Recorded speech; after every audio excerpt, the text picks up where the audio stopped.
교회 안에는 알곡과 쭉정이가 섞여 있죠. 참 신앙인도 있고 가짜도 있다 하는 거예요. 그리고 그 쭉정이보다도 더 심한 것은 이제 이단들도 있고, 그리고 이방인이라고 할 수 있는 믿음이 전혀 없는 그냥 교회 속에 있는 사람들이 있죠. 이스라엘 백성들이 출애굽할 때에 잡족들이 섞여 나왔죠. 그것처럼 교회에는 어중이 떠정이 이제 다 섞여 있습니다. 주님이 오시는 날 우리가 추수 때에 알곡과 쭉정이를 나누듯이, 또 알곡과 잡초들을 구분해 내듯이 주님이 오시는 날 모든 것들이 다 구분되게 되죠. 우리가 알곡하고 잡초는 구분할 수 있겠죠. 그렇잖아요. 우리가 벼를 심어놓고 이게 변지 풀인지 구분 못하는 건 아니잖아요. 알곡하고 잡초는 딱 보면 알죠. 그런데 알곡과 쭉정이는 좀 이제 어렵죠. 쭉정이란 알곡하고 똑같이 생겼는데 속이 비어있는 걸 말하거든요. 겉으로 보기에는 똑같아 보이는 거죠. 그런데 그 속은 이제 아무것도 없는 거예요. 그 이제 쭉정이가 되는 거죠. 참 신앙인이냐 아니면 겉모습만 신앙인처럼 보이느냐 하는 거예요. 이 쭉정이들은 예수님에 대해서 압니다. 입술로도 고백도 합니다. 예수님이 나의 주님이십니다 하고 고백도 하죠. 그러나 진짜가 아니다 하는 거예요. 이걸 어떻게 구분할 수 있을까? 알곡하고 잡초는 금방 딱 보면 저 사람 교회만 다니지 엉터리야, 금방 알 수 있는 거예요. 그런데 쭉정이는 쉽게 구분이 안 되죠. 주님이 오셔서 퀴즈를 해야 이게 알곡은 남고 쭉정이는 날아간다고 되어 있거든요. 퀴즈를 해야지만 하는 거죠. 요즘은 퀴즈를 안 하잖아요. 저희 어렸을 때만 해도 퀴즈를 했어요. 이렇게 바람 부는 데서 이렇게 착 하면 그 속에 이 알곡들은 그대로 남아있지만 껍데기만 있는 것들은 싹 이제 날아가 버리잖아요. 주님이 오시는 날 그게 정확하게 구분이 되죠. 근데 이 땅에 있으면서 우리가 진짜냐 가짜냐 뭘로 구별할 건가, 몇 가지 방법들이 있겠지만 지금 유다서에서 이야기하고 있는 것은 성령이 있으면 진짜고 성령이 없으면 가짜다 하는 거죠. 그래서 성령이 그 안에 있느냐 아니면 성령이 없느냐 하는 거죠. 성령으로 하지 않고는 누구든지 예수님을 주라 시인할 수가 없는 거죠. 성령이 없으면 이거는 가짜다 하는 거죠. 지금 이단들과 쭉정이들에 대해서 19절에요. 이 사람들은 분열을 일으키며 육에 속한 자며 성령이 없는 자니라. 이렇게 내적으로는 성령이 없는 거죠. 개인의 삶에서는 육신을 따라 사는 거죠. 18절에는 이것을 경건하지 않은 정욕대로 행하며 이렇게 되어 있어요. 교회는 다니고 예수님 믿는다고 고백하는데 개인의 삶을 보면 자기 정욕대로 사는 거예요. 육신 따라 산다는 거죠. 그리고 공동체에서는 분열을 일으킨다 하는 거죠. 큰 문제를 일으키고 수군수군하고 비방하고 조롱하고 원망하고 불평하고 문제를 일으키는 사람들이죠. 쭉정이다 하는 거죠. 우리가 온전하진 않잖아요. 그럼에도 성령의 인도를 받을 줄 알아야 돼요. 참 신앙인들은 성령의 인도를 받죠. 그 성령의 인도를 받는다는 것이 우리가 모든 일을 막 완벽하게 처리한다 그런 게 아니고, 우리가 신앙생활 하다가 이게 하나님의 뜻이구나 이런 깨달음들이 오는 거죠. 이렇게 하는 걸 하나님이 기뻐하지 않는구나. 이렇게 하는 것을 하나님이 원하고 계시는구나. 이런 이제 깨달음들이 오는 거죠. 성령의 인도가 찾아오는 거죠. 예배를 드리다가 말씀을 듣다가 또는 개인적으로 말씀을 묵상하다가 아니면 믿음의 사람들과 교제하다가 주님께서 나를 이렇게 이끌어가는구나. 성령께서 나에게 이렇게 말씀하시는구나. 이제 이런 깨달음들이 오고 그런 것들이 왔을 때 성령의 사람들은 순종하는 거죠. 그런데 이 쭉정이들은 그런 게 없는 거예요. 자기 생각대로, 자기 본능대로, 그냥 자기 고집대로 그냥 사는 거죠. 그리고 누가 그런 것들이 잘못됐다고 하면 성질내고 꼬라지 내고 네가 뭔데 그러냐고 그러고 이제 싸우고 분열하고 이제 이렇게 되는 거죠. 성령을 따라 살아야 돼요. 그리고 이제 오늘 본문의 말씀은 이제 어제는 성령이 없는 자다 이런 자들, 육신의 종욕대로 살고 교회에는 분쟁과 분열을 일으키는 자들, 이들은 성령이 없는 자들이다. 그리고 나서 오늘 본문은 그러면 참 신앙인 성령 안에 있는 사람은 어떻게 살아야 하느냐? 20절에요. 너희는 너희의 지극히 거룩한 믿음 위에 자신을 세우며 이렇게 돼 있어요. 자신을 세우다라는 단어는 건축물을 짓다 그런 단어예요. 성경에 보면 간혹 우리의 삶을 집을 짓는 것에 비유를 하시죠. 주님이 하시는 말씀을 듣고 행하는 자는 반석 위에 집을 짓는 자와 같고 행치 않는 자는 모래 위에 집을 짓는 자와 같다. 우리의 삶을 집을 짓는 것에 비유를 하시는 거죠. 우리는 아직 완성되지 않았어요. 지금도 여전히 집을 짓고 있어요. 여러분 집 얼마나 지었어요? 여러분의 집? 기초만 다졌습니까? 기둥도 세웠습니까? 아니면 지붕도 씌웠습니까? 다 해놓고 내부 인테리어 하고 계십니까? 우린 집을 짓고 있는 거죠. 근데 그 집을 어디에 세우라고요? 지극히 거룩한 믿음 위에 세우라 하는 거예요. 지극히 거룩한 믿음을 기초로 해서 그 위에다가 집을 세워야 된다. 사람들은 누구라도 다 믿음이 있어요. 믿음의 내용이 다른 거죠. 종교가 없는 사람도 어떤 사람이 무신론자예요. 무신론자도 믿음이죠. 신이 없다고 믿는 거거든요. 모든 사람은 어떤 형태로든지 믿음을 가지고 있어요. 타종교는 타종교 나름대로 자기들끼리 믿는 거예요. 불교다 그러면 윤회한다고 믿는 거죠. 각자의 믿음을 가지고 사람들은 다 사는 거죠. 그럼 우리의 믿음은 어떤 믿음이어야 되느냐? 거룩한 믿음 위에 세워져야 되는. 이 거룩한 믿음이란 하나님의 약속의 말씀 위에 세워진 믿음을 말하는 거죠. 우리는 철저히 말씀을 믿는 거죠. 내 경험보다도 다른 사람의 지식보다도 하나님의 말씀을 우리는 절대 신뢰하는 거죠. 그 하나님의 말씀 위에 우리 자신을 세우라. 쉽게 말하면 말씀대로 살아라 하는 거죠. 말씀대로. 성령의 안에서 사는 사람은 자기의 인생을 말씀대로 살려고 애를 쓰는 거죠. 말씀대로 내 삶의 원칙을 말씀대로 하고 말씀대로 살려고 애를 쓴다 이 말이에요. 성령의 사람들은. 그 다음에 성령으로 기도하며, 성령으로 기도하다 하는 것은 성령 안에서 기도하다 이런 거예요.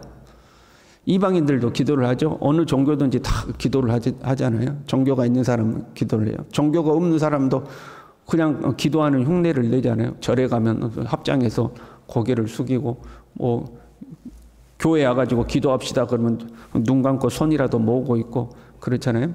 어떤 형태의 기도가 다 있는 거죠. 그러나 우리가 하는 기도와 구분이 되어야 하는 거죠. 지금 이제 성령으로 기도하며 할 때 이거는 당시에 영지주의자들이 명상을 했거든요. 명상하고 항홀경에 들어가서 어떤 신비한 경험을 하는 것, 이런 것들을 기도라고 생각하거든요. 그걸 염두에 두고 하시는 말씀이긴 해요. 그게 아니고 성령 안에서 기도해야 된다. 간혹 우리도 기도의 외적인 형태로 시비가 붙거네요. 통성기도를 해야 된다. 묵상기도를 해야 된다. 외적인 형태잖아요. 이걸로 시비가 붙곤 하죠. 관상기도 이런 거 옳지 않아요. 왜냐하면 기도란 하나님과 우리가 교통하는 거죠. 하나님과 인격적으로 교제하는 거예요. 그리고 이 하나님과의 인격적 교제는 성령이 있어야 가능한 거죠. 우리의 힘으로 하나님 앞에 나아갈 수 없는 거죠. 성령께서 우리가 어떻게 기도해야 될 것들을 이끌어서 하나님 앞으로 나아가도록 하는 거거든요. 성령으로 기도하라 하는 것은 하나님과 인격적으로 교제하는 것을 말해요. 기도가 자기 한풀이가 되어가지고 그냥 다 속상한 것만 그냥 하나님 앞에 나 혼자서 다 털어놓는 거라든가 그 자기 한풀인 거죠. 아니면 살아계신 하나님 앞에 내가 서 있다는 인식 없이 사람들을 의식하고 사람 앞에 경건한 척 폼을 잡는 것이라든가 바리새인들이 그랬잖아요. 길 가운데 서가지고 사람들 들으라고 감사합니다 하고 막 소리 지르고 했잖아요. 사람들 앞에 폼을 잡는 거라든가 아니면 항홀경에 들어가고 신비주의에 빠꾸 하는 거라든가 그게 아니라는 거죠. 기도는 성령 안에서 하나님과 교제하는 것이다 하는 거죠. 하나님은 우리 아버지가 되시니까 아버지 앞에 내 눈에 보이진 않지만 하나님 아버지가 나와 함께 계심을 믿고 아버지께 나의 이야기를 하는 거거든요. 목소리를 높이든 목소리를 낮추든 그 하나님과 우리가 대화하는 거죠. 기도하는 태도는 하나님과의 관계를 나타내는 거죠. 내가 하나님을 어떤 분으로 생각하고 있느냐, 이게 기도의 태도에서 나온다는 거죠. 그리고 진짜 하나님의 사람은 성령 안에서 그렇게 하나님과 교제한다 하는 거죠. 그냥 지금 영지주의자들처럼 뭔가 묵상해가지고 신비주의 학물경에 들어가고 뭔가 자기 깨달음을 얻고 이런 거 아니다 이 말이죠. 우리 기독교 안에도 약간 그런 것들이 들어왔어요. 관상기도라고 그러면서 하나님과 상관없이 자기 혼자 이렇게 묵상하고 뭔가 깊이 나름대로 들어간다고 해가지고 그 속에서 자기 혼자 깨닫고 하는 것을 기도라고 하는데 그게 아니다 하는 거죠. 하나님하고 대화하는 것이다. 성령 안에서 기도하는 것이다 하는 거죠. 그리고 하나님의 사랑 안에서 자신을 지키며 자기를 지킨다는 거예요. 새 속에 물들지 않도록, 이단에 미혹당하지 않도록, 교회를 혼란스럽게 하는 이 쭉정이나 가라지들에게 넘어지지 않도록 내 자신을 잘 지키는 거죠. 근데 내 자신을 지키는데 어디에서 지키냐면 하나님의 사랑 안에서 자신을 지킨다 하는 거죠. 여러분, 우리가요, 뭔가를 사랑하면 거기에 머물러 있는 거죠. 그렇잖아요? 내가 교회를 사랑하면 교회 안에 머물러 있는 거예요. 자꾸 세상으로 안 나가는 거죠. 왜 세상으로 나가요? 세상을 사랑하니까 가는 거거든요. 사랑이란 그곳에 머물도록 해주는 거죠. 하나님을 사랑하면 하나님하고만 남녀가 사랑이 붙었어요. 막 사랑이 불타요. 그러면 딴 사람 안 만나고 싶은 거예요. 자기들끼리만 만나고 싶은 거죠. 하나님을 사랑하면 하나님 안에 내가 있고 싶은 거예요. 세상으로 안 가고 싶은 거죠. 그 사랑 안에서 나를 지키라는 거예요. 하나님 사랑이 나의 방패막이가 되어서 새 속으로부터 나를 지키는 거죠. 억지로 막 내가 어쩔 수 없이 이러다가 벼락 맞지 싶어가지고 어쩔 수 없이 막 교회에 다니고 신앙생활 하는 게 아니라 하나님을 사랑해서 하나님께 더 가까이 가게 되는 거예요. 그게 하나님의 사랑 안에서 나를 지키는 거죠. 정리하면요, 자신을 세우고 기도하고 지킨다 하는 거죠. 어디에서요? 거룩한 믿음 위에 성령으로 하나님의 사랑 안에서 자신을 세우고 기도하고 자신을 지킨다 하는 거죠. 이게 성령 안에 있는 사람이다. 지금 유다서에서는 그렇게 이야기하고 있는 거예요. 이런 사람들은 갈라디아에서 말하는 성령의 열매들이 나오겠죠. 사랑과 희락, 화평과 이런 열매들이 쭉 나오지 않겠어요?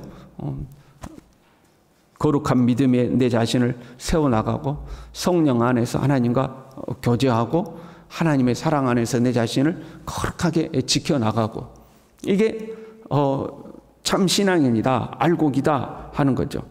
그리고 나서요, 영생에 이르도록 우리 주 예수 그리스도의 긍휼을 기다리라. 그래서 예수님의 긍휼을 기다리라 할 때 이 긍휼은 근본적으로는 예수님의 재림을 의미하고 있죠. 너의 구원이 완성되도록 예수님이 재림하실 때까지 잘 믿음을 지켜라. 이게 이제 본질적인 의미예요. 한편으로 우리의 구원이 완성되는 그 날까지 내 자신을 잘 세우고 성령 안에서 하나님과 기도하고 하나님의 사랑 안에서 네 자신을 잘 지키고 살아라.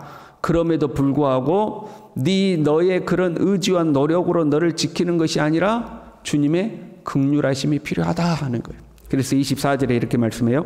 능히 너희를 보호하사 거침이 없게 하시고 너희로 그 영광 앞에 흠이 없이 기쁨으로 서게 하실 이렇게 하는 거죠. 네가 네 자신을 잘 세우고 하나님과 교제하고 사랑 안에서 너 자신을 지키지만 너의 힘으로는 안 된다는 거죠. 누가 너를 보호한다? 하나님께서 너를 보호하신다. 주님 앞에 거침없이 설 수 있도록 흠없이 설 수 있도록 하나님이 너를 보호하시는데 그 긍휼하심을 소망하고 살아라 하는 거죠. 이 사람은 겸손할 수밖에 없겠죠. 내가 잘해요. 내 자신을 잘 지켜요. 내 자신을 막 잘 세워나가요. 그렇다고 해서 내 자신이 교만해지지 않는 거죠. 아무리 내가 내 자신을 잘 세워도 하나님이 나를 돌봐주셔야 된다는 겸손한 믿음을 갖고 있는 거죠. 내가 집을 세운다 할지라도 하나님께서 보호해 주지 않으면 나의 수고가 헛된 것이다. 이걸 믿고 하나님 앞에 겸손한 사람. 이런 사람이 교회를 분열시키고 성도들을 조롱하고 비판하고 원망하고 살 수 있느냐? 안 된다 이 말이죠. 자신을 세우고 성령 안에서 기도하고 하나님 사랑 안에서 자신을 지키고 그럼에도 주님의 긍휼하심을 의지하고 하는 사람이 교회에서 교회를 분열시키고 수군수군하고 서로 조롱하고 비판하고 원망하고 그렇게 살 수 있느냐? 안 된다 하는 거죠. 이런 사람이 곧 성령의 사람이고 우리 주님 다시 오시는 날 하나님의 나라에 들어가는 알곡들이다 하는 거죠. 저와 여러분이 지금껏 신앙생활 해온 것처럼 더욱 우리 자신을 잘 세우고 성령 안에 하나님과 더욱 깊이 교제하고 주님의 사랑 안에 머물러 새 속에 물들지 아니하고 주님의 보호하심, 긍휼하심 아래 살다가 영원한 하나님의 나라에 이르는 우리 모두 될 수 있기를 바랍니다. 기도하겠습니다. 하나님 아버지, 교회만 왔다 갔다 하지 아니하고 진짜 하나님의 사람이 될 수 있도록 성령 충만하여서 성령으로 하나님과 교제하여 기도하고 내 자신을 거룩한 믿음 위에 잘 세워나가고 하나님의 사랑 안에서 내 자신을 잘 지켜서 새 속에 물들지 않게 하고 그럼에도 불구하고 하나님의 자비와 긍휼하심을 구하며 겸손히 주님 섬기고 살아갈 수 있도록 우리 모두를 붙들어 주시옵소서. 예수님의 이름으로 기도 올리옵나이다. 아멘.